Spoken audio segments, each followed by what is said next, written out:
I am foolishly optimistic. I'm 43. I haven't had any kids, but I want to.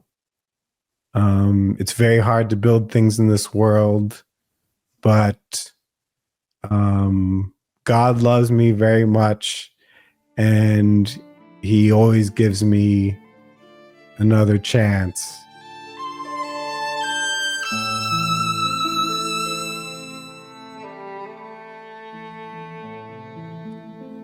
Welcome to Grill Country. My guest today is Paul Rene Nichols. Paul and I think we first bumped into each other at the Chino conference, but I don't think we really got to talk. So the first time we got to talk was at the Symbolic World Summit last year. We had conversation over some adult beverages, and then Paul was one of the people who joined me for a luncheon that I made. Made some various pasta dishes for folks there at the Symbolic World Summit, and Paul was one of my luncheon guests, and he was a delightful luncheon guest and a great conversation partner when we had an interesting conversation over a drink. And Paul reached out to me and was interested in coming on and talking to me, and so I said, "Yeah, it sounds great. Let's talk." And so, Paul, go ahead. Introduce yourself to the audience, and what would you like to say about yourself? What would I like to say about myself?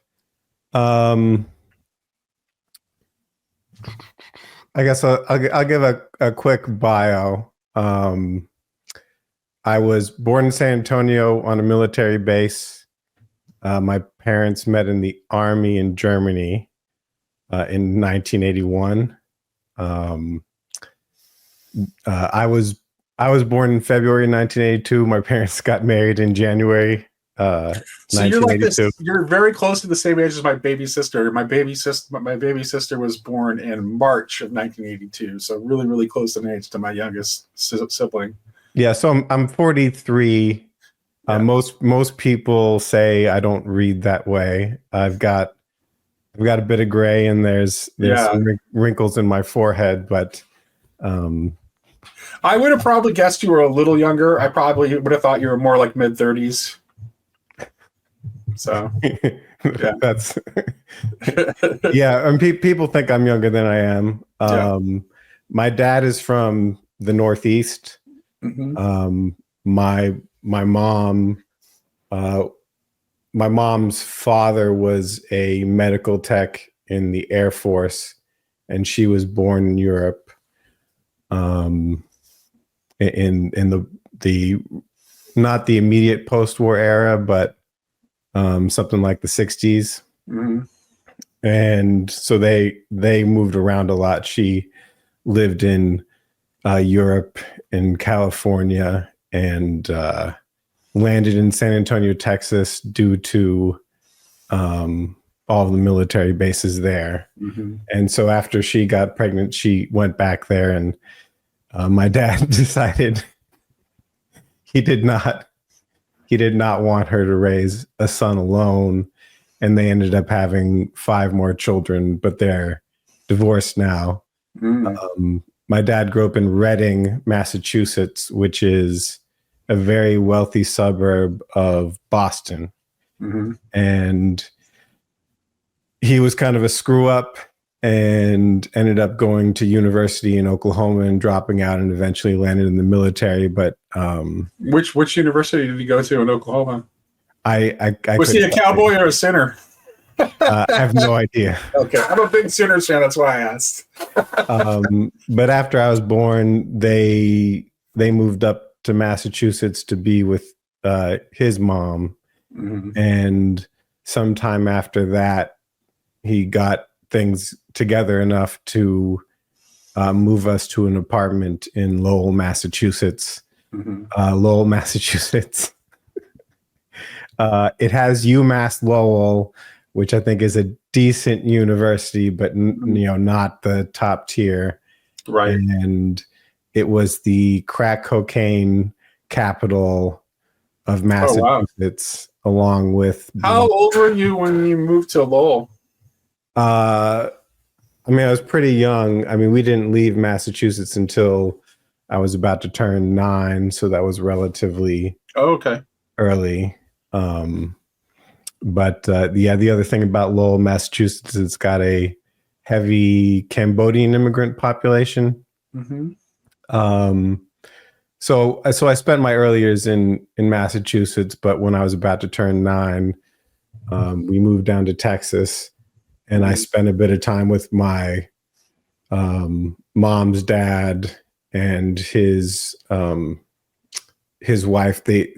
my mom's stepmother, while they were figuring out where to live in Austin. Mm-hmm. And then it's been pretty much Austin, Texas since I was 9. Oh, okay. And you're still in Austin, right? Yeah, I'm in the general The general area. Gotcha. I moved out to a suburb a couple years ago Mm-hmm. and got a house, which has been largely it's been a mistake. Oh no. But I did it because I really wanted to have a garage gym.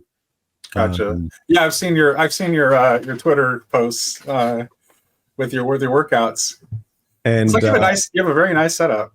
It gets the job done. Yeah, I just have two 30-pound dumbbells next to my desk. So my dad pursued learning computer stuff after the Army, and so we had a 386, I think a 286 and a 386 and a 486, and we had a Commodore 64 when I was young, and I was using DOS from a very so you were into computers like at an early age then, because you were using a Commodore 64. But I'm trying to think. So you're like my youngest sister's age, and I was using a Commodore 64 in like 1987, 88. So you would have been like 5, something 6 like years that. old. Yeah. Wow. Okay. So I was using DOS before Windows existed, right? And at some point, my dad got a job with the state of Texas, working in networking and computing stuff.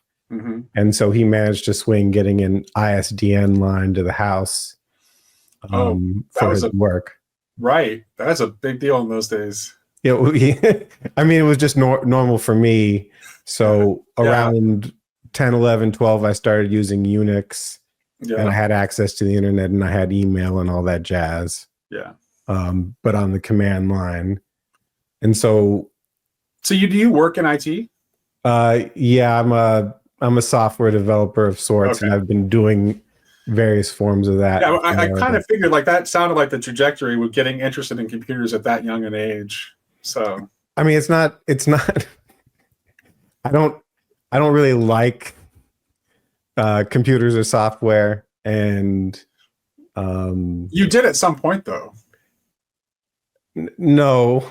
No? Well, that's interesting. So how did you land in it? Because it seems like it seemed like an interest from a young age, the way you were telling the story. So how did you land in being a software developer if you didn't ever really like it?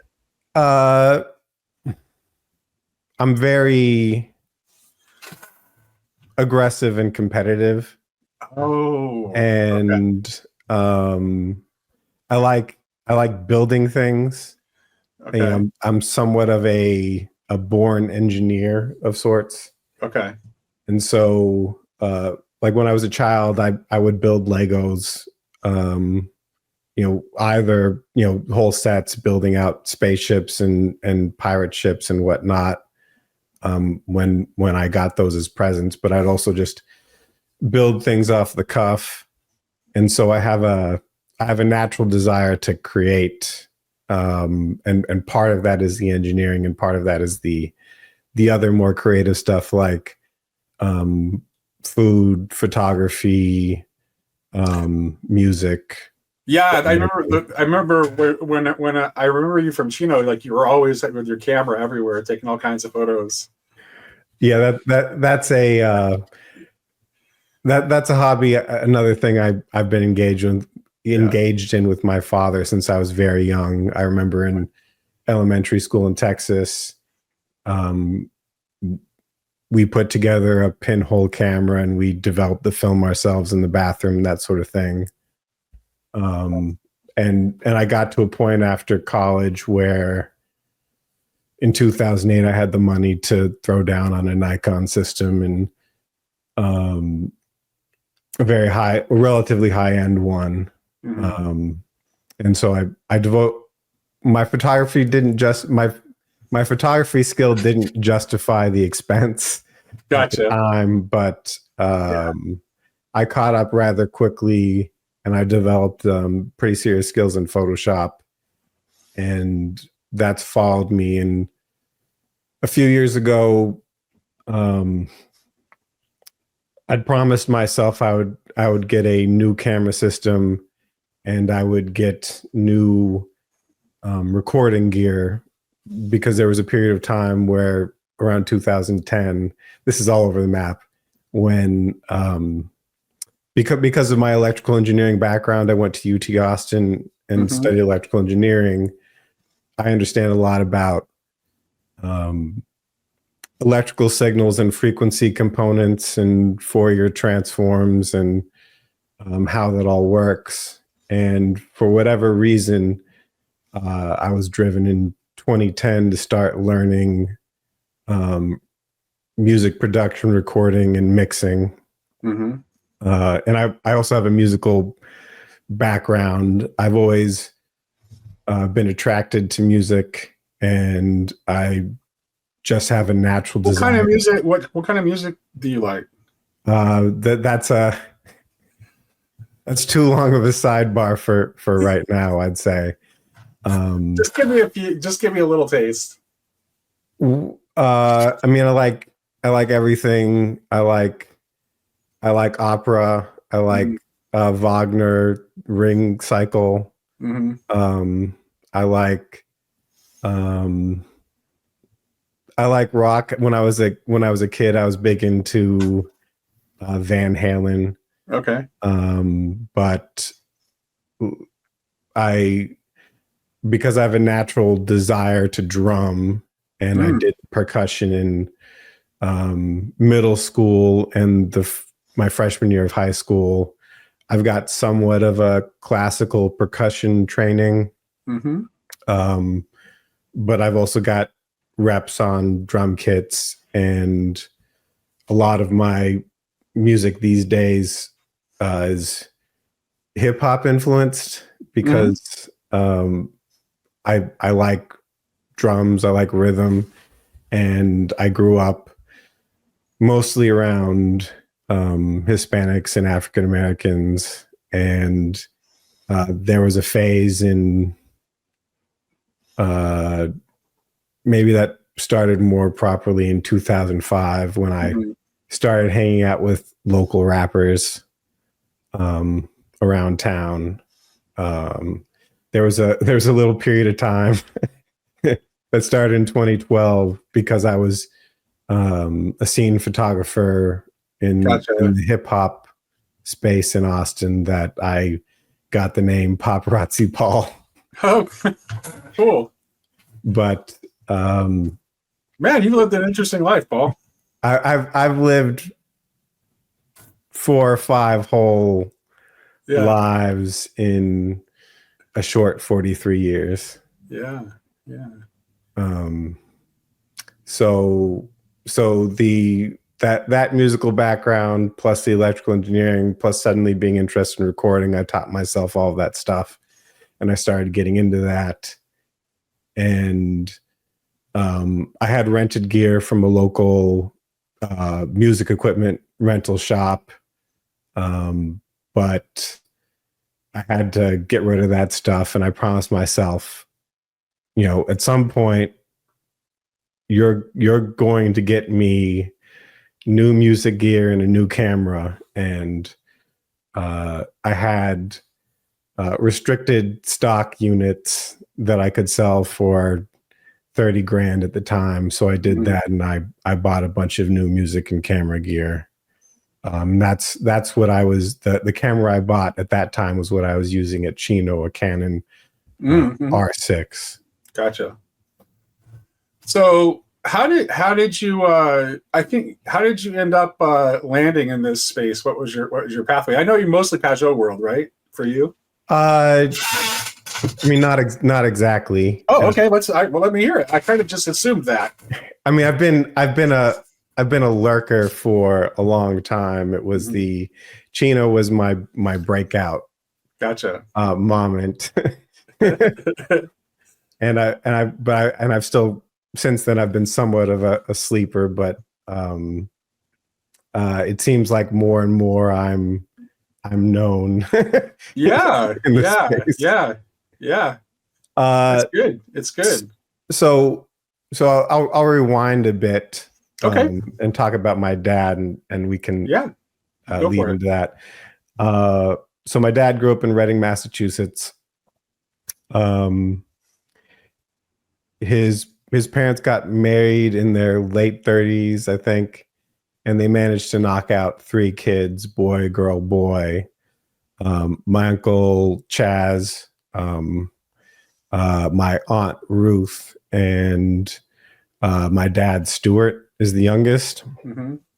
And my family is a mess for a number of reasons. So at this point in my life, I'm closest to Uncle Chaz, who lives with his wife, Rebecca. Who has a great name.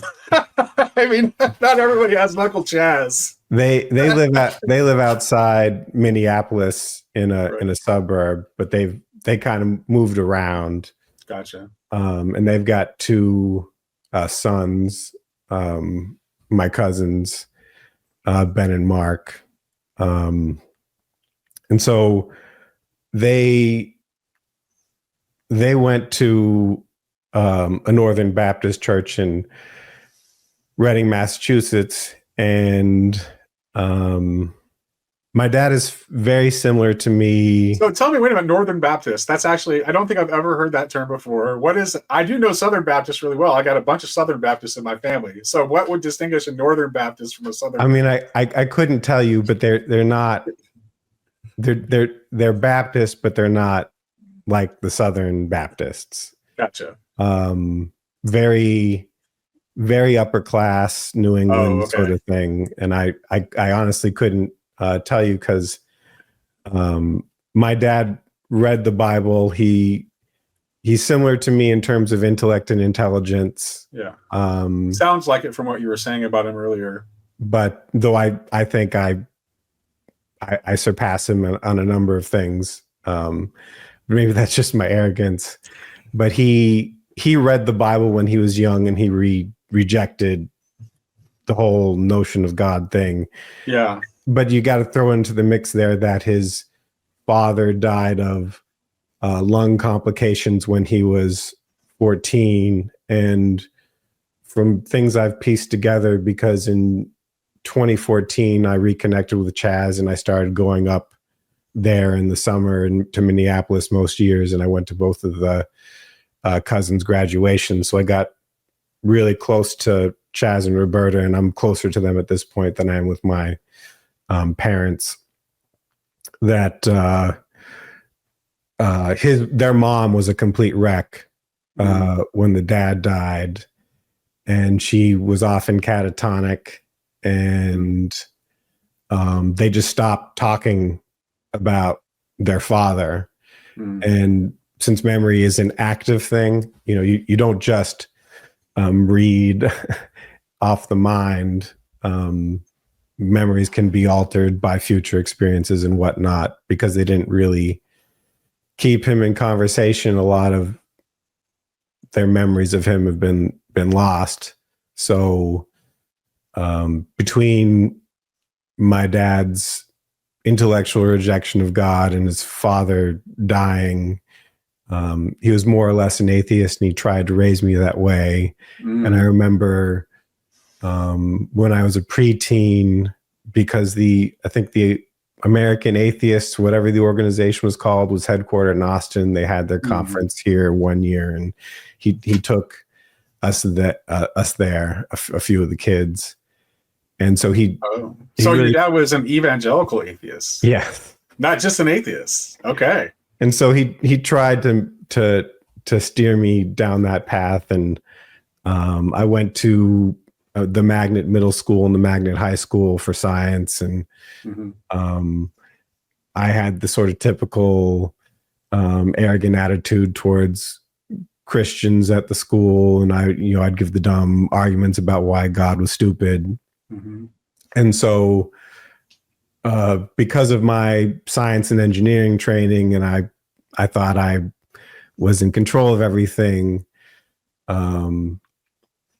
that positioned me in a way that I wasn't particularly interested in faith. And my dad's mom wanted me to be a Christian, but for whatever reason, I couldn't take her version of it seriously.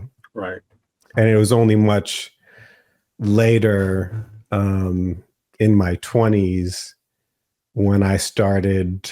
It started with The Art of War. It probably would have been 2006. It was Thomas Cleary's translation of The Art of War that took me down the path of philosophical Taoism, and that was the initial breakage of my materialist perspective.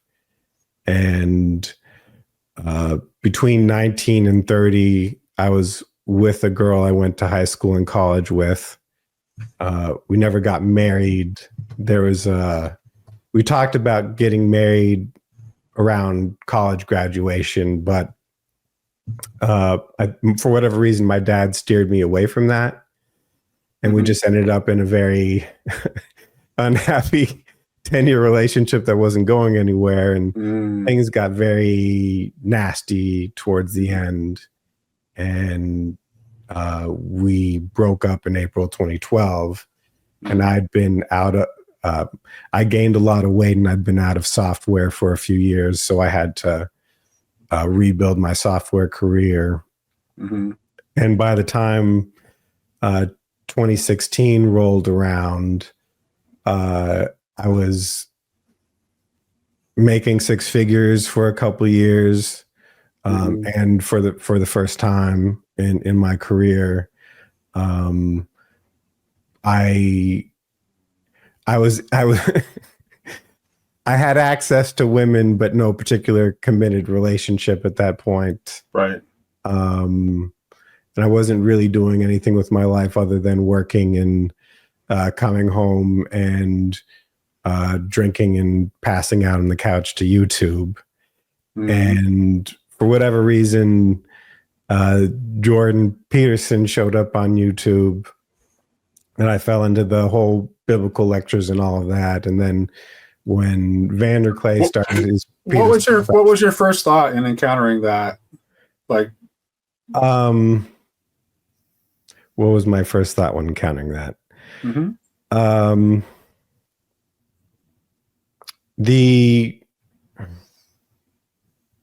Because of my knowledge of science and mathematics and my knowledge of Taoism, everything he was saying made pretty clear sense to me. And I followed him along pretty closely through the biblical lectures, and I watched all of his classroom lectures on YouTube, the personality stuff and the maps of meaning. And when the maps of meaning showed up on Audible, I grabbed that and I listened to that through 3 or 4 times. I'm a lot more critical of Jordan Peterson at that point, but at this point, right. But that I'm very convinced that I was positioned by God to have the knowledge I needed in order to have Peterson and then Peugeot kind of tie things together so I could move to the next step. And I was day one Peugeot with the what was it, the metaphysics of Pepe or whatever. And late 2016, I ended up at a telemedicine startup. People who were part of the South African diaspora came back together in Austin for this telemedicine startup. And one of them was a man named Warren Erickson, who after college, I think him and his wife, I don't know if they were married at the time, but they both came from South Africa. They moved to Australia, and then in Australia they had 5 kids, and then they moved to Austin so he could be like the CFO of the startup. And at the time, because of Peterson, I was thinking about going back to church, and this was one of the first. Well, this may have been the only company. No, there was another one where there was a Christianity in some form was part of the air because the people were Christian. Okay. And so Warren Erickson invited me to go to his church, which was a charismatic Australian church plant. Okay. And in early 2017, around Easter, I started going to that.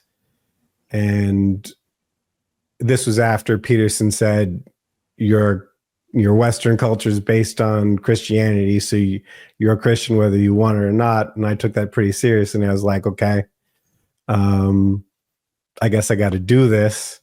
So I just dove into that, and it's kind of the standard format for this stuff, very stage managed. You go in, you got 15 minutes of very exciting songs to get your energy up. People are white people dancing, hopping up and down in the front. And then they transition to the 15 or so minutes of the sad songs, to get you in your feelings.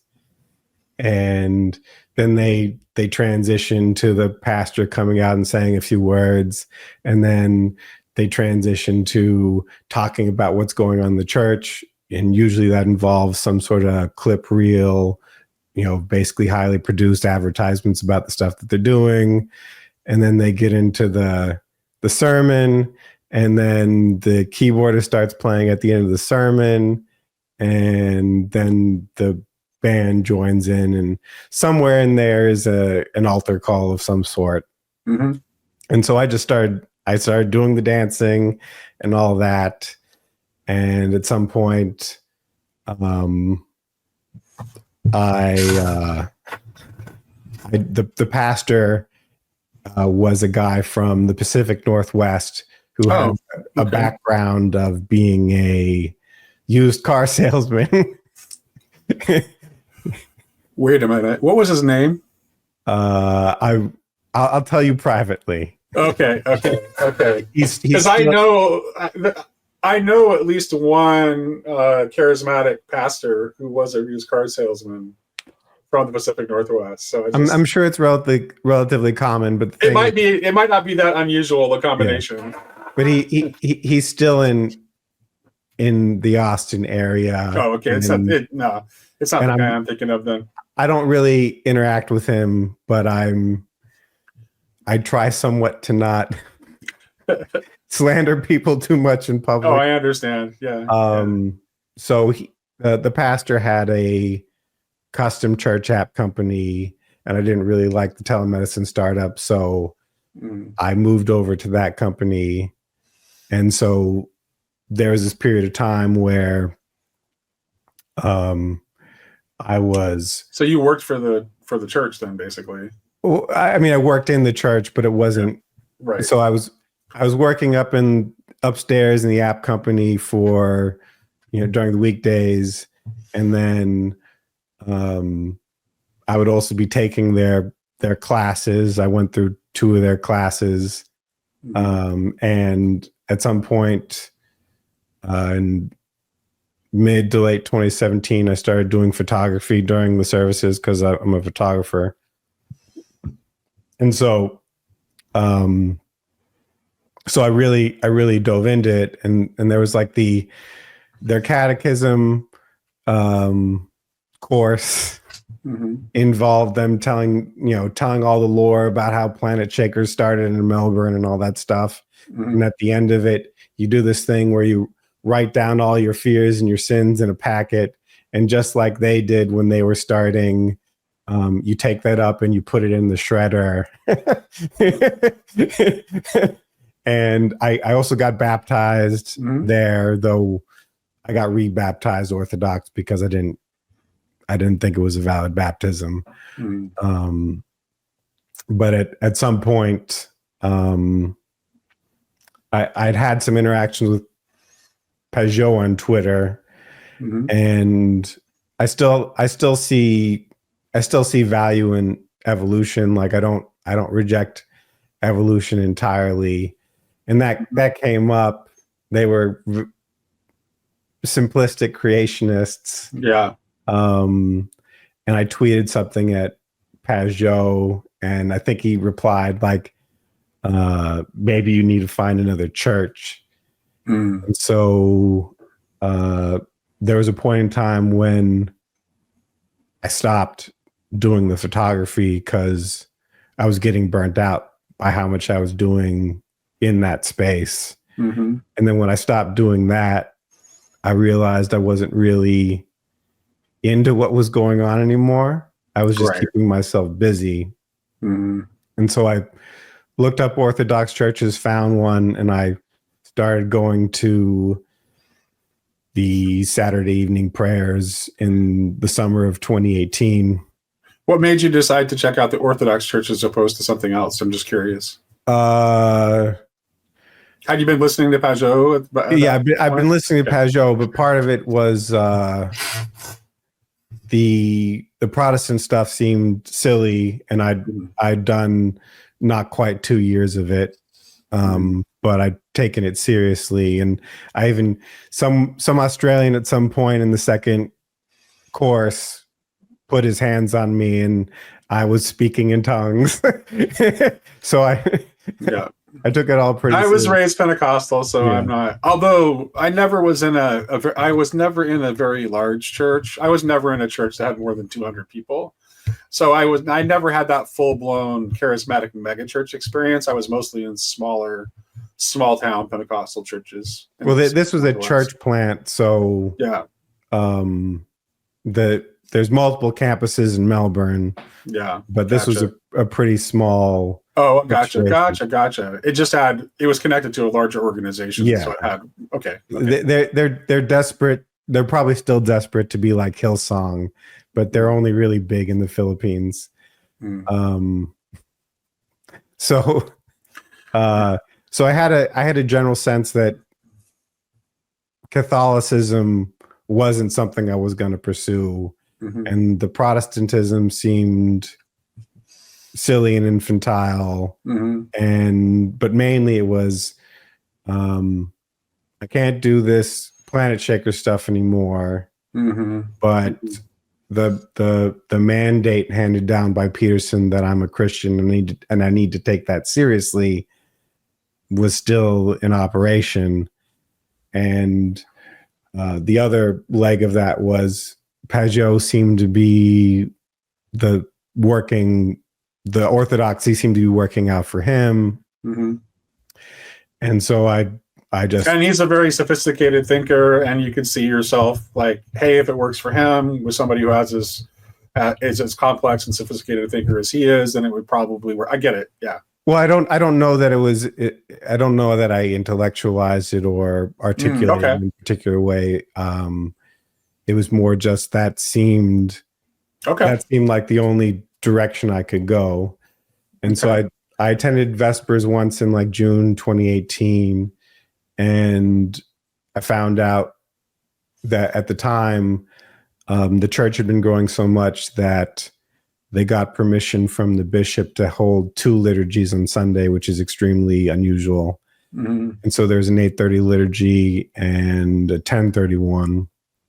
And so I started going to the 8:30 liturgy because I was in downtown Austin, and the Planet Shakers Church wasn't that far away, so I could maybe have a few minutes at coffee hour and then sneak over there. Okay, so you were kind of going both places for a while. Well, because I was still working for the app company. Oh, right. And I wanted to delay having to bring up the fact that I was not going to be doing his church anymore when I was working for him. I understand. Yeah, that would be awkward. And so I became a catechumen in September 2018, and I was baptized in April 2019 during Pascha. And at some point between midsummer and fall, I made it clear that I was not going to be doing the plant shaker stuff anymore. And I still had the job with the app company, but the funny thing is I learned a lot. I have a lot of personal experience with the messiness of these Protestant churches because I became a catechumen in September, and me and one of my younger brothers went up to Minnesota, I think in October, to visit Chaz and Roberta. And while I was up there, one of Plant Shaker's enforcers came to town and kicked the pastor out of the church. And so he formed his own church, and then the Plant Shaker stuff went on for a while, but then that kind of collapsed, and I think they sold off the building because it was in central Austin, an area for demand. Yeah. One of the assistant pastors, who was a marketing guy who spent a lot of time in New York but is originally from El Paso, ended up taking what was left of the Planet Shakers and making a new church that wasn't Planet Shakers, but it was like quasi Planet Shakers affiliated, and I think that thing is still around. So I experienced the inevitable Protestant entrepreneurial pastor schism stuff. And so that's how I got, that was the Peterson to, and Vanderclay was in there because he got served to me on YouTube. Sure. Early on. And I considered doing a randos conversation back then, but I'm pretty glad I avoided that, as well as avoiding the anti-woke trend and the ortho bro trend. I'm whatever I'm trying to do with podcasts and my public persona. I'm glad that there's not none of that stuff is really associated with me because I didn't jump on those bandwagons. Gotcha. No, that's probably very wise. Yeah, it's probably very wise.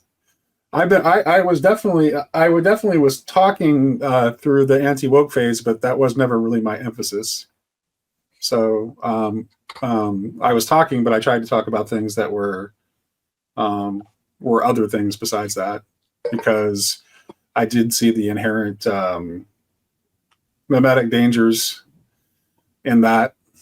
So yeah, that's how I followed Peterson to Bijot to Christianity. So how's it going now?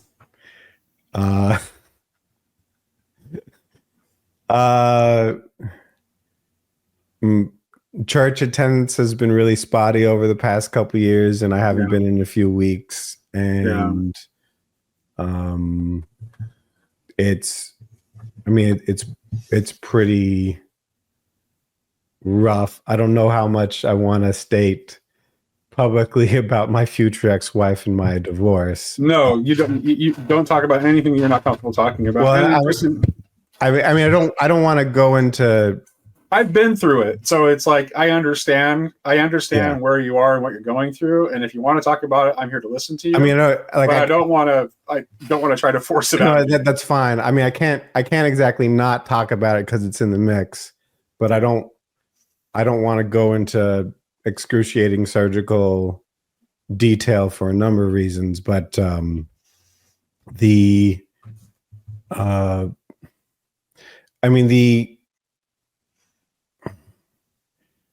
the entire point of me rebuilding my software career in 2012 was to get a wife, more or less. And then I became more focused after the orthodoxy thing.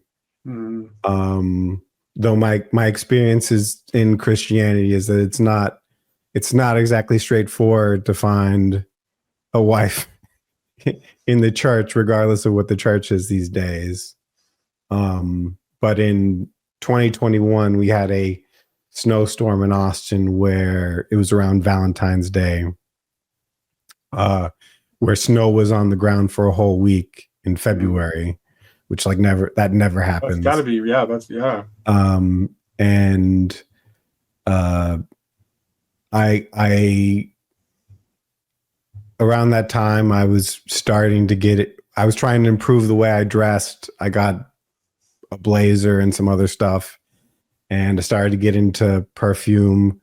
And I was really focused on how to present myself. And I got a hybrid online matchmaking service that said, you pay however many thousands of dollars, and we give you successive dates, and as you go on, we learn about you. And I think Saturday was February 13th, 2021.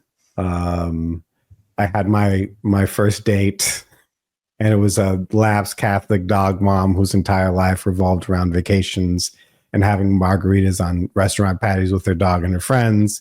So that wasn't a good match. That wasn't for me. Yeah. But I took a photo of what I was wearing, a selfie using a tripod. I looked pretty sharp. And on a lark, I really dislike the dating apps, so I keep ending up there for a number of reasons. But and Bumble is one of the worst ones. But I put that photo up on Bumble for whatever reason, started a new account, and the only thing I put on there was, "I'm too good for you." And projecting confidence. The way those apps work is you can't see if someone likes you unless either if you match with them, or if you pay to see likes or whatever. So they're all trying to upsell men to get more out of them. That's mainly their business model is male desperation. And so I saw it, and what they do is for the sake of transparency, I met my wife on OkCupid in 2015. So okay, yeah, it's not like what you're saying is insane to me. Yeah, go ahead. Yeah. So that Bumble, at least at the time, if you had the basic setup without a subscription, they'll show you, oh, you got a like, but you can't see who it is. And so after the bad date, I think I paid to see who it was. And it was my future ex-wife who wanted to argue with me over the "I'm too good for you" bit that I put on there. And that was the maybe not a red flag, but maybe an orange flag. Yeah. And she ended up coming over Wednesday that week, and that was the start of the relationship. And then she left on Saturday, but she came to church with me Sunday, and we were pretty tight there. But then we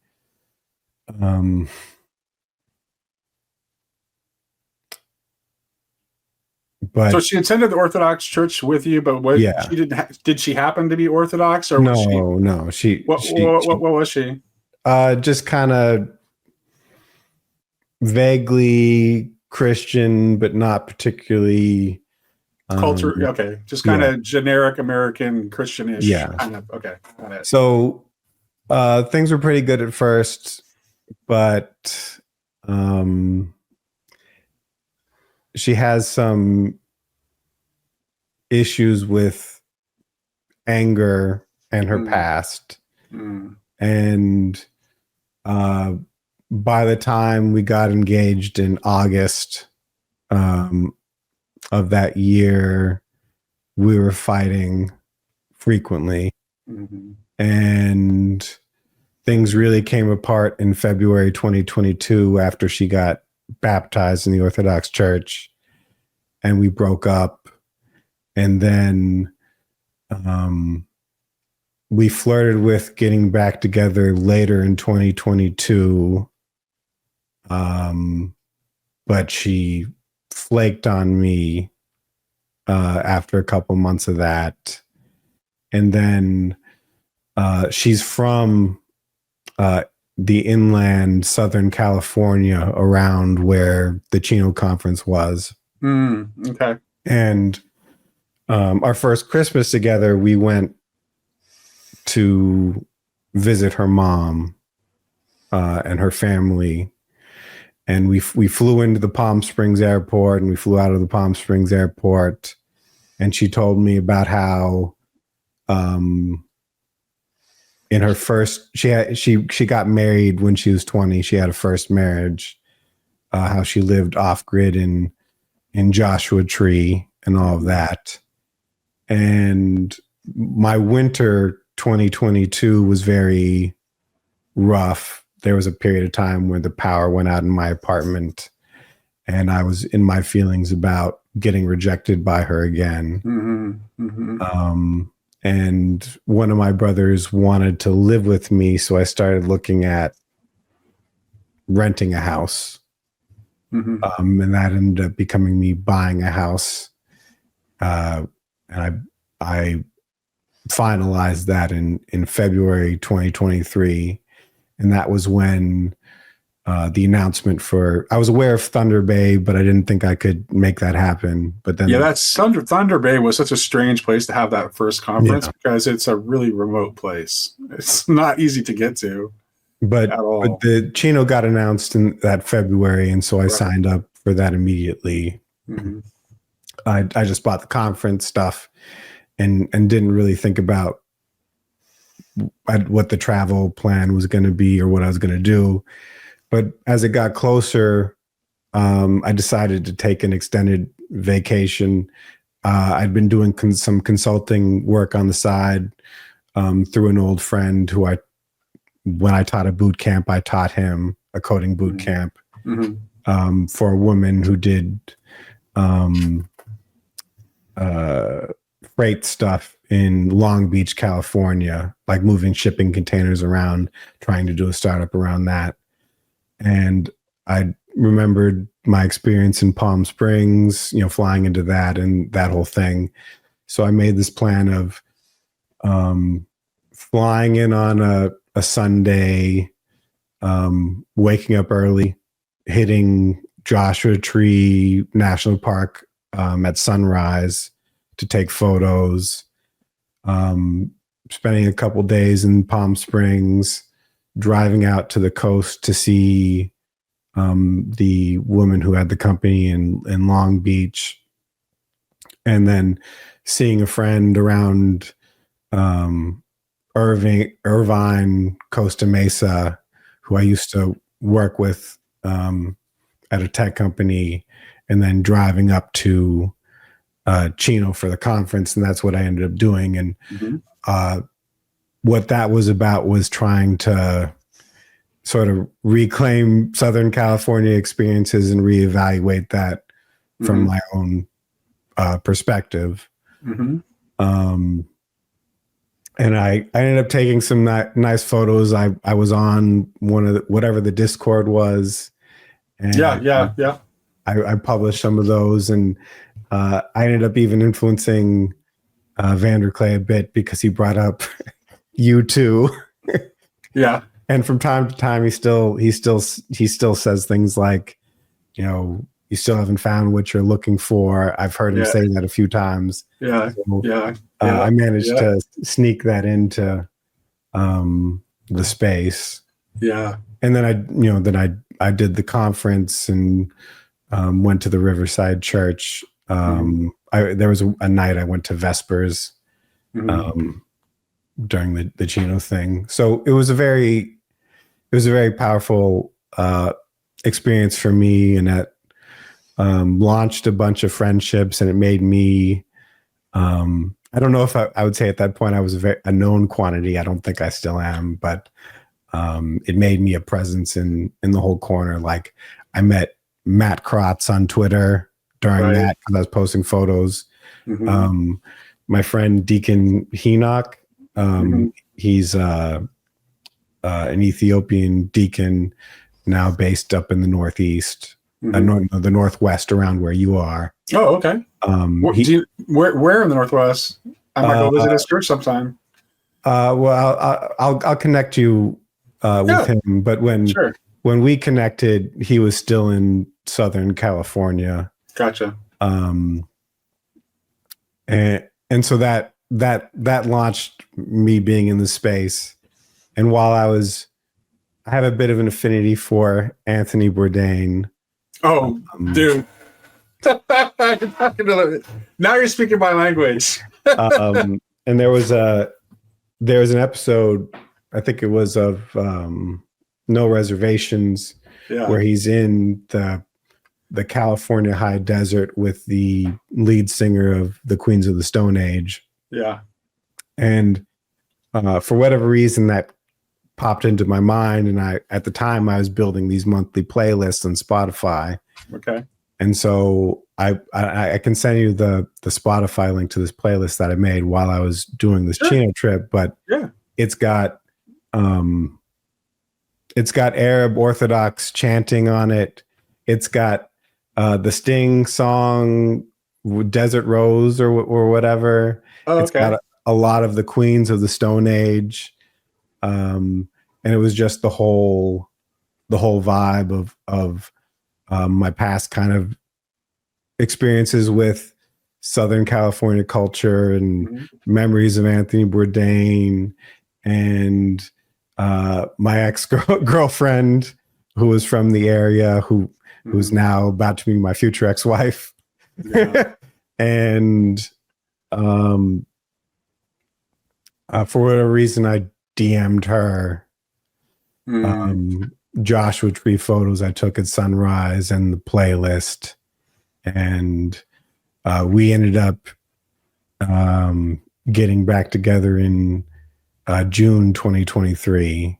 But it more or less became a slow burn of the same dynamics, except instead of just kicking her out, now I have to go through a legal process around it. And so it's been 4 years of this on and off again mess with me trying to please her and her being unhappy and blaming me for her unhappiness, even though I don't think that is justified, and I haven't been able to convince her, like, there's just some things you're doing that are just not, they shouldn't be present in this relationship. Yeah. And as much of an asshole I am, and as many of the bad things I've done to you over the years, like they're just some things that that mean you lose the argument. You got to stop this stuff before we can really move forward. And it hit a head after I got back from Posca in Florida. My friend wanted me to be his godfather and be at his baptism, and so I went to Miami Lakes, which is that church that Peterson and Peugeot showed up to when they were doing the Exodus recording. Right. And so it was like a month after I got back. Things were already bad between us, but I said no to DoorDash, and she got up from the couch and poured her drink on me and threatened divorce for the last time. And she was out of the house for a month, and I tried to get her to come back, but that didn't work. My first marriage was 19 years, and my son Kenneth is from that marriage. I mean, my marriage was good for a long time. It just I got sick around 2013 or so. And when I was sick, my ex-wife formed a really close relationship with a guy who I used to supervise at my job. I was the manager of a computer store, and he was one of my counter technicians. And we ended up having to let him go because he was a good tech, and he was a nice young man. But we ended up having to let him go because he was very autistic and just couldn't deal with customers. When customers got angry, he didn't know how to handle it. And customers get angry on a fairly regular basis, and you need to be able to de-escalate that, and he just couldn't do it. So I was the one who had to let him go. So I felt bad about having to let him go, and it's so I invited him to come over to my house for drinks, no hard feelings. And it's I told him I would give him a good recommendation if he was applying for a job where that was less public facing that I thought we would be appropriate for. I would say that he was a hard worker and he had good technical skills and all that. And if it was a less public facing job, he'd be appropriate for it. But in any case, when I was sick and in the hospital shortly after, my wife ended up developing a very close friendship with this person, and the friendship became so close that it ended up alienating me from my wife, and it just the relationship just got progressively worse and worse over time. And so I eventually just got fed up with it. So yeah, we split up in 2015, but we didn't actually get divorced until 2019, and we were married in 99. So it was so I had both maybe some more positive good times than what you had, but it was also because it was because the relationship lasted so long, when it ended, it really felt like a death. There's nothing that I've been through in my life that was anywhere near as painful as that. And we are still pretty cordial because we do have a child together. Yeah. And so it's I'm actually her friends with her new husband. She ended up marrying that guy. So it's it's not like I was crazy to be concerned and jealous, and so so yeah. I mean, I think it's really hard to build things in the world as it is right now. Mm-hmm. And this dovetails with my takes on tribalism. Mm-hmm. We whittled ourselves down to the nuclear family. Mm-hmm. And we're even whittling that down to the individual. Mm-hmm. And for a marriage to work, the legalism we have now is not only not enough, but it encourages divorce with the no-fault divorce stuff. Yeah. And you really need a community around you that has a stake in your relationship to push you back together. Mm-hmm. And the pain I'm experiencing now, part of the pain I'm experiencing now is that even the Orthodox Church is not a substitute for having a stable, involved, extended family on both sides of the marriage. It doesn't substitute, because Orthodoxy for a lot of people, and I don't necessarily put the Ethiopians in this, but for just about everyone else, we're not, our churches descend from an ethnos, whether it's Rocor or OCA, or in my case, Antioch or the Greeks. But at best, we're a mixed multitude of people that are more in the modern culture than we are in the church. And it's just a lifestyle choice.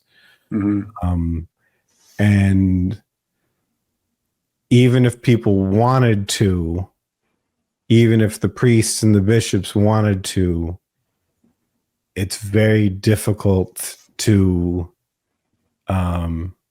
enforce things on people, because you can leave the Orthodox Church altogether. You could go to another jurisdiction, and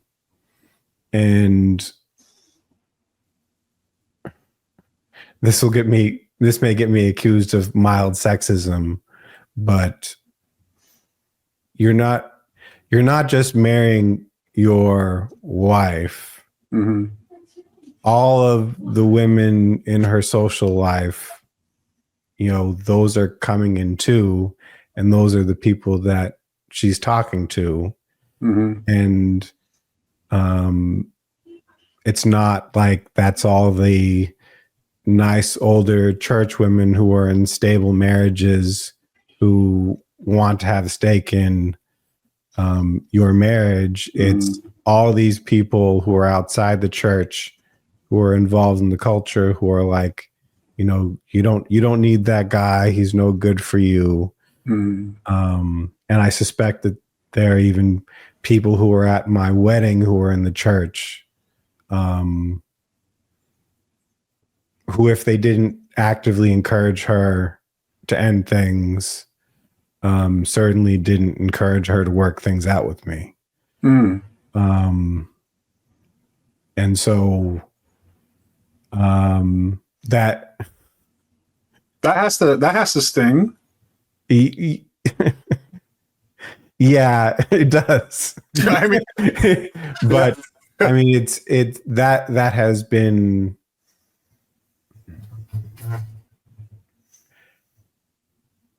but it's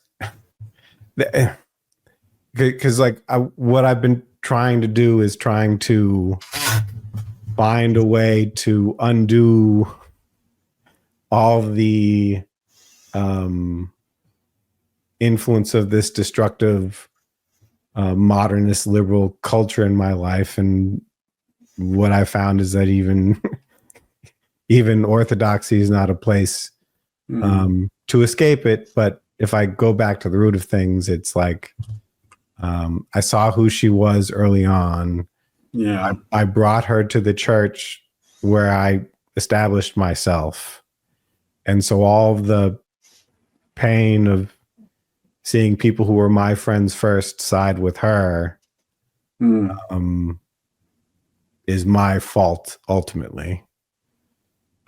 Because, breakup after breakup, I got back together with her and I pushed through a civil marriage and a church wedding.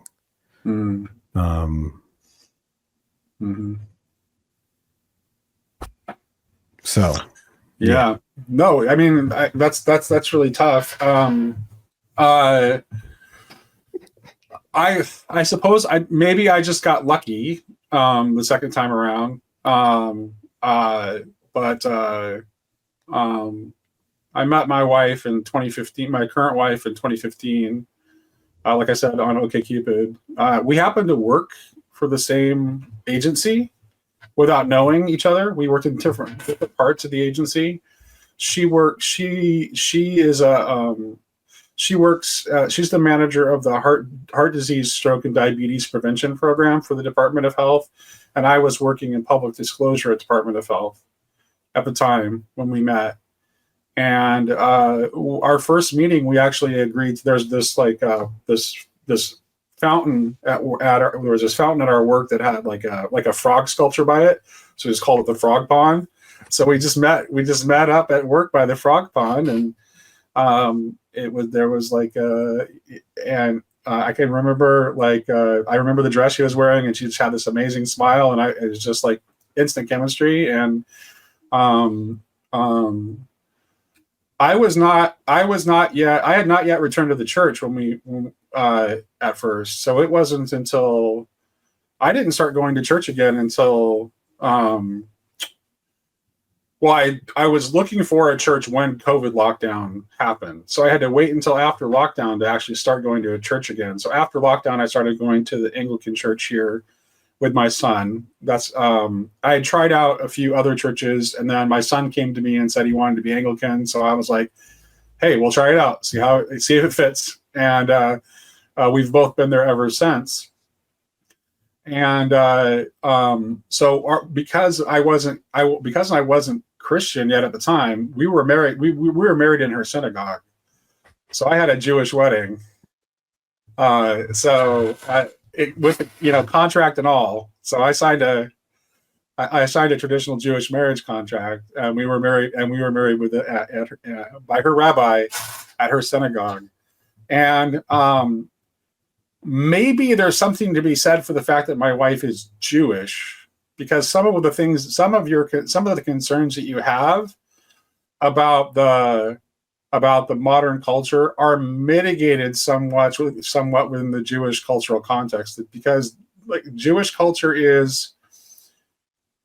is somewhat insulated from that to a certain degree, because they have a very strong sense of their Jewish identity, and their traditions, and also the religion is not the Judaism. It first of all, Judaism doesn't see itself as a religion in the way that we think of religion, because it sees itself as more as a completely immersive way of life. And Judaism as a practice is something. It's very oriented on everything that you do, right? Even every simple action you do in your normal day-to-day embodied existence has a religious significance to it within a Jewish context. Every morsel of food that you eat, every sip of water that you take, every interaction, there's a sense of a sacred element, and a sense of the sacred and the profane that touches on every aspect of life. And I think that even a deeply traditional faith like Orthodoxy, at least in its American context, it ends up getting Protestantified, because I think really it's after the Reformation, that sense of a religion, it just becomes this isolated thing that's just it's just this one part of your life that you keep in this container that is about what you do, on Sunday, or on Wednesday night, or at the times which you're in church, and it doesn't actually permeate your entire life and the life of everyone else who's part of your tradition. And so I think that I would say, I don't know if I would call that, I guess I see why you call it tribalism. But I think that you can maintain a very strong sense of the personal without it just becoming. My concern about tribalism is that when it goes too much to being about the collective identity, and you lose the importance of the significance of the actual person, and the distinctiveness of the person. You actually want to have both at the same time, which is what I think that a Christian personalist view of the world offers, is an in between. It's an in between the extremes of both a kind of atomized individualism, which we definitely see as something that our culture has veered toward, and also a kind of destructive collectivism that you can see in destructive collectivist movements like German fascism or Marxism, in which the importance of the dignity of the individual is lost completely. Well, so I think. Go ahead. So I have substantive disagreement. I know you will, but that's just okay. About everything here. I mean, it's and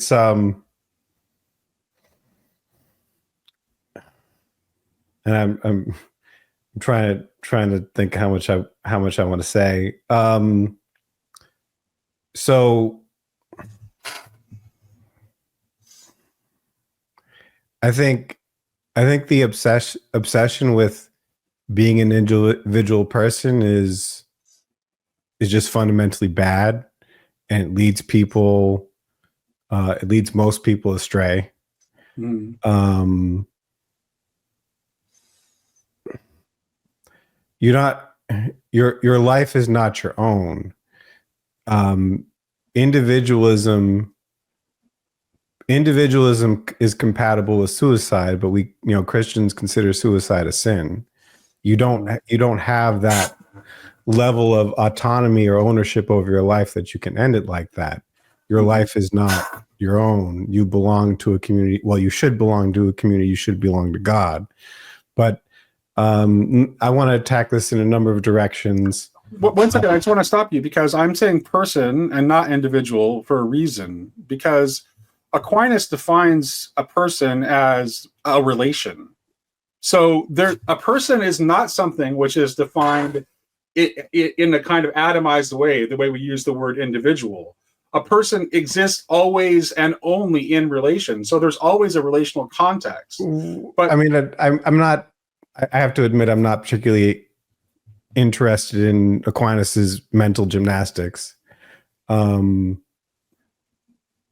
think here's the thing. Well, but it's not irrelevant because we believe that personhood is an attribute of divinity itself in the Holy Trinity. So it's actually not just irrelevant mental gymnastics. Understanding the importance of personhood as a concept and what it means is actually very, very critically important theological idea. Well, I mean, to me, there's theology here, but that's we are made in the image of God. So I think focusing on theology helps us to avoid some obvious brutal facts about how we have transformed ourselves since the Enlightenment. In a more natural context, let's say, and I always come back to this, like the small Greek village, small Greek farming village. When two young people get married in the village, everyone cares because you're more or less living on subsistence. Some years you have better years, some years you have worse, but everyone has to be involved and working in order to just get by and get enough to eat, more or less. And so, men and women, when they get married, they're dependent on each other. Women are dependent on the men for their survival. So even without the community pushing them back together, there are some natural incentives that make it difficult, to just break up a marriage. And so a lot of these natural relations come out of necessity. And you have the church at the center of the village.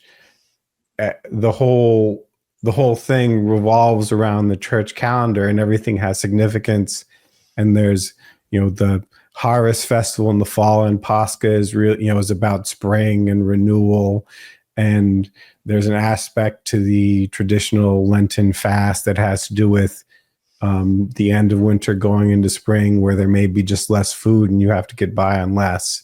And so there's this connection to the gospel story and eternity and the cycle you go through every year, but it's also connected to the actual facts on the ground.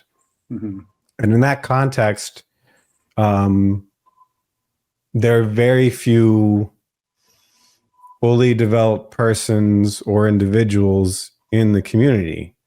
Whatever the equivalent of the mayor in the town, who's the civil head, he's probably well developed as an individual. And hopefully hopefully the priest is well developed as an individual, and maybe there are people here and there that are, but most people are getting their identities from the village and or their tribe or their family. Most people are not going to be capable of actualizing this individuation, and that's just normal. But the whole group is the body, and that's the real entity here.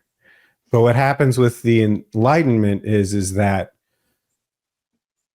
the people that are capable of individuation, like the Renaissance painters, like Leonardo da Vinci and that stuff, and people like Francis Bacon,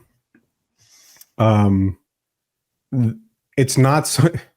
They talk about freedom and independence and liberty, but what that really is they want to cut themselves off from the body and not have to support the body. In this traditional systems like the feudalism or in this village, if I'm the head, but they are supporting the body, though. I don't. Yeah, I'll tell you exactly how they're like. Let's take the example of Leonardo. Okay, it's pretty obvious the way in which Leonardo supports the body. The creation of beauty is supporting the body. Then I see what you're saying, and I think I don't agree with it, because if man shall not live by bread alone. But you got to think, it's not enough that someone is producing beauty. You got to think about how. No, it is enough, because there are different modes of labor, and all of them can be used to benefit our fellows. But we gotta think about the context. The context is what matters here. If I'm the head of the Greek village, my survival depends upon the work of the people, and I owe them things like protection and guidance. I'm bringing down heaven to these people, and they're raising up earth, and that's what makes the body work. Now, if I'm some kid and I want to go off to Florence and become a painter, sure, I'm creating beauty, and maybe there are some nobles that enjoy that, and maybe that has a similar function, but that's qualitatively different than me being an artisan in that village creating beauty for the people in that village. By separating myself from where I came from, I'm not actually acting in the same way as a local artisan. And that what happens is heads start separating from the body. You get this separation of these elites from these lower classes. And as trade and techne develops, you can have wealth, you can have plenty and all that stuff, but you no longer have proper bodies. And what you get is ideological movements, like in the 70s and 80s, the punks. Like, so the people who dressed up like punks are not individuals.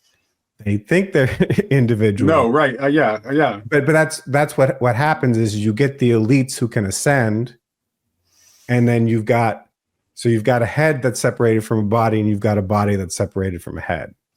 And where the punks would have gotten, like, for example, Oktoberfest, they have traditional dress. We've got a town in Texas on I-35 called West Texas, even though it's not in West Texas. That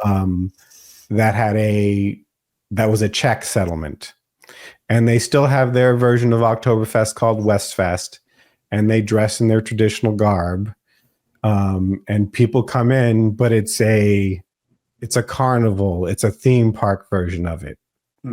But in traditional villages like in Bavaria, they would have the Oktoberfest or whatever, but it was part of this whole cycle, and people lived this life, and they got their identity from their tribe, their group or whatever, and they were one body. But as the Enlightenment progresses and elites separate themselves and you get cosmopolitanism, what you get is you've got these head centers, which are the city, which just consume people that can. Well, I think for the kind of thing you're talking about, I think you have to go further back historically than that. I would say that I think it's definitely, this is happening well before the Enlightenment. Maybe the minute you have an urban elite develop in history, you have this process going on. That's fine. But my point is not an accurate, detailed history. Right. My point is that what we've been doing is cities have been eating the small towns to keep themselves going. And that's why small towns have collapsed in America and in other places. And what you do is you get your lottery ticket at a fancy university, you move to the city, maybe at best you have 1 or 2 kids, maybe you move out to suburbia, but we're eating we're eating these old bodies to feed cosmopolitanism. Mm-hmm. And the urban industrialization that happened in the 19th and 20th centuries, that really accelerated this process, and part of it was driven by farm automation, making it need less labor, people flooding the cities because of that, and because of this conveyor belt, assembly line capitalism, it's obvious why this innate desire for collectivism would come and take shape around something like communism and things like that. But unions and communism is not the solution. Being in a tribe for people who need to receive an identity, that's the best place for them. And what happens as a result of what we've done is we get these remainders, like all the homeless in Southern California, all these people with mental illness. They would, there is a mandate in tribes that you take care of your people. Mm-hmm. And when you will yourself down to nuclear families in the individual, you get assisted living for old people, you get homeless on the streets, and industrial grade solutions to this, like the insane asylums, that's still a Band-Aid, and it's obvious why people reacted in horror to that stuff. But even if we tried to redo that stuff to try and clean things up a bit, that wouldn't fundamentally solve the problem. What you need in order to buttress yourself against these large egregores like Google and the multinational corporations, those things can only exist because we've destroyed the tribes, and there's no proper counterweight to these huge bodies that just eat up individuals and spit them out. Mm-hmm. Mm-hmm. And the sick thing is that we preach democracy, we preach individualism, we preach self-actualization, and that just becomes material gain, and that sort of stuff becomes what people use to substitute for having an identity handed down to them in a proper structure. And this is why I say tribalism is inevitable, because there has to be a level of collectivism. And when we force everyone to individuate, it's natural to have things like feminism come in and to divide men and women into political classes, and for political entrepreneurs to use that political division to their advantage. And the idea that your identity is being a woman or being a man or being a particular race or whatever, that's the best we can do outside of tribalism in this high-scale, uber-individualistic system that we have. And the only way to have proper identity for everyone is to have ethnos and a tribal body where the most competent guy is the head of it, and he is obligated to take care of the people below him, and everyone has a particular role in the body. Mm. And outside of that, people are just becoming alcoholics and taking Fent on the streets of San Francisco and drowning themselves in, I hesitate to say sexual satisfaction, because the promiscuity is, it may satisfy for a moment, but it doesn't really solve what people desire. But because of how we've allowed things to be, we've allowed things to get to this state, it's very hard to build something that works, because the acid of liberalism, no matter what you try to build, whether it's an Orthodox church or it's a marriage, it's going to come at you. And you have to reset the whole, not exactly reset the whole thing, but you need a different set of structures and a different set of rules to make things that actually work and last. This idea that, I'm going to plant trees that my grandchildren will find shade under. Mm-hmm. This idea that I'm going to start a cathedral that is not going to get finished for hundreds of years. We don't do that stuff anymore, because that stuff comes out of this tribal identity. It comes out of these obligations. And when you erase all that, you get there's a lot of other things that come along with tribal identity too. That it's not like everything you get out of tribal identity is only an unqualified good. Nothing is free. I'm just saying, like, the human scale is the tribal scale. The modern industrialized, individualized liberalism is the demonic egregore scale, where people are just pawns that are used. That's why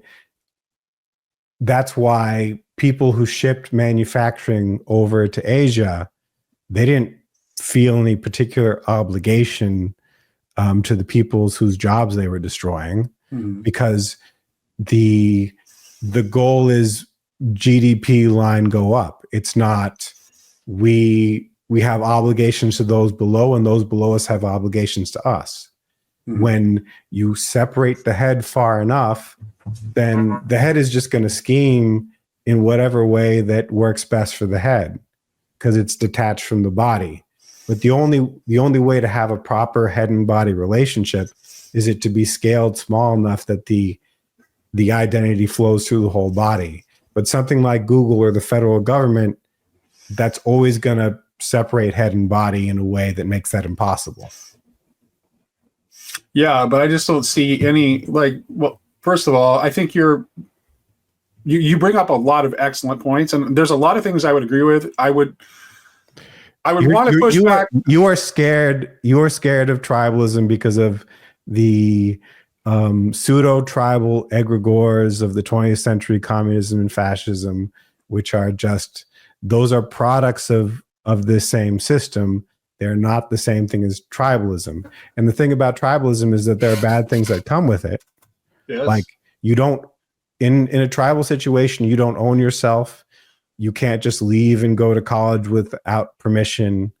But the positive sides of that come along with the negative side of that. Like, we have this town, we have this village, it maintains itself because people just come in and people can't just leave. You have obligations and duties and responsibility. And what we've done is we've told everyone, you've got rights. Eat, pray, love. Do whatever feels good. And that is killing us. Our birth rate shows that. The mental illness shows that. And to me, it's like, what we're doing isn't working. That's all there is to it. And we cannot save or redeem this, as far as I can tell. As much as people want their micro craft brews at the convenience store and the cheap coffee delivered from all regions of the world and all the avocados they could ever eat and Disney World. That's great, but we are entering an eschaton that is going to end this stuff. Mm-hmm. And I've studied enough history. I have a big affection for China because of my my training in Taoist philosophy and Taoist inner alchemy, and my love of traditional Chinese tea. I'm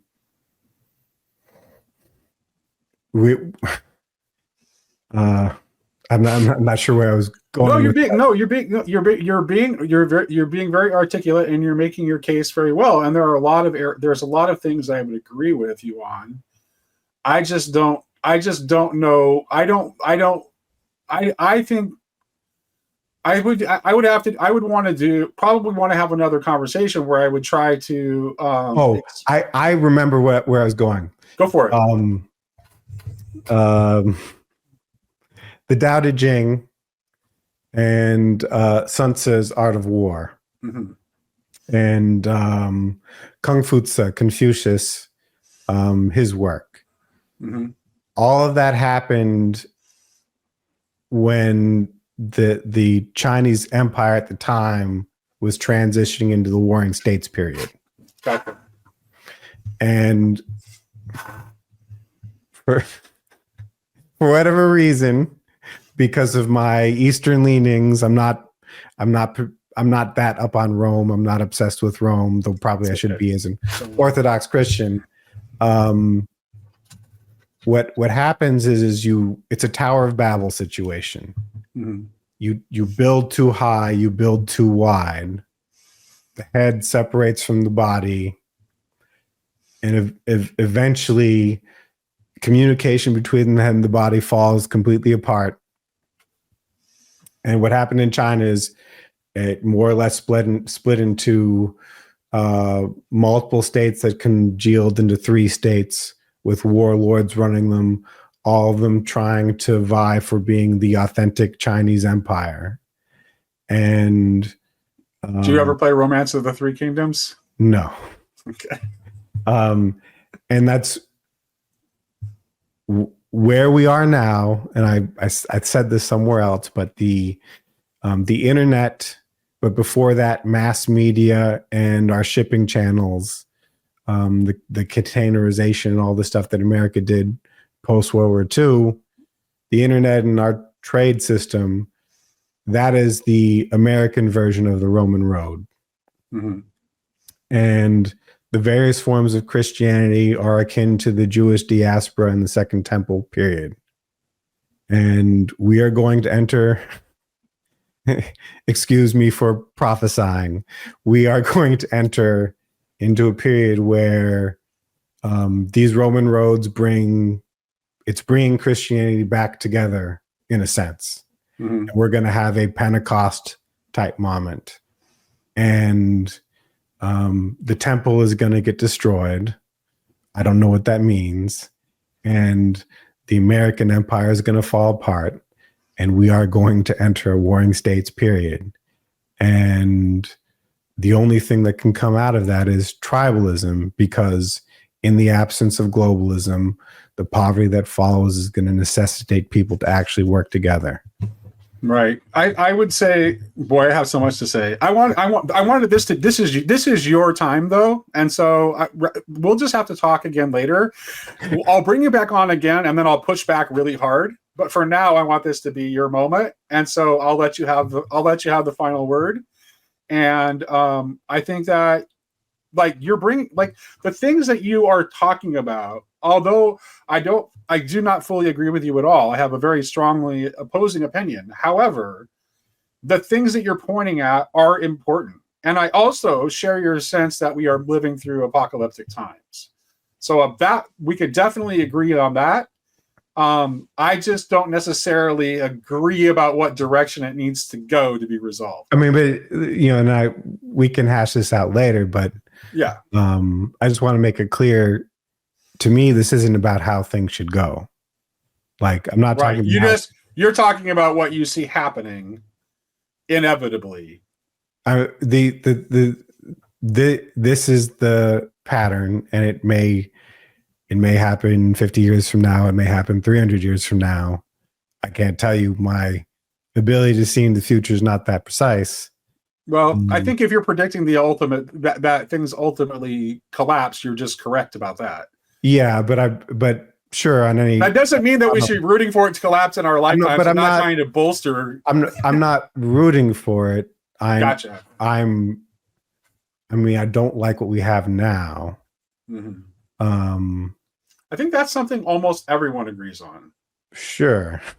That's not up for. That's the thing. It's like no one disagrees that the status quo is a problem. But what I'm saying is that we have to return to the human scale. The only human scale thing is being situated in the right-sized collectivism, which is a tribe. And people don't want to give up their bread and circuses for obvious reasons to everyone, because we like these modern day conveniences. So people are not going to go willingly and give up their rights. And so the only path that this can take then is that we are going to keep consuming and avoiding responsibility and obligation until the thing breaks. Mm-hmm. And you can see that at every scale. Okay. So I want to end on a note of agreement. I think you'll agree with this. I think that we can agree that the goal is to move from consumption to communion, and we can agree on that. I think we just have different visions of how we get there, and we can work that out some other time. It was really, really delightful to have you on talking to me today, Paul. I appreciate it. See, I promise you the last word, so I want to make sure that you get a chance to have the last word here. Do you have any last words, Paul? I hope there was some level of coherency in all of this. I'm all over the map, and I think analogically and metaphorically, and I'm not super into rational thinking and logic and deduction these days. So that tends to turn people off and throw people for a loop. But I hope that there was something in this that was. I think you were extremely coherent, and you made your case very well. And I think and it's important for me to let the case that you made sink in for people to look at it and face it head on, because I think we do need to face it head on. And I appreciate it. I what you said was completely clear to me. And I appreciate you sharing your vision with me, even if it was not exactly the most optimistic vision. I am foolishly optimistic. I'm 43.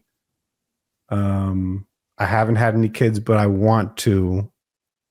It's very hard to build things in this world, but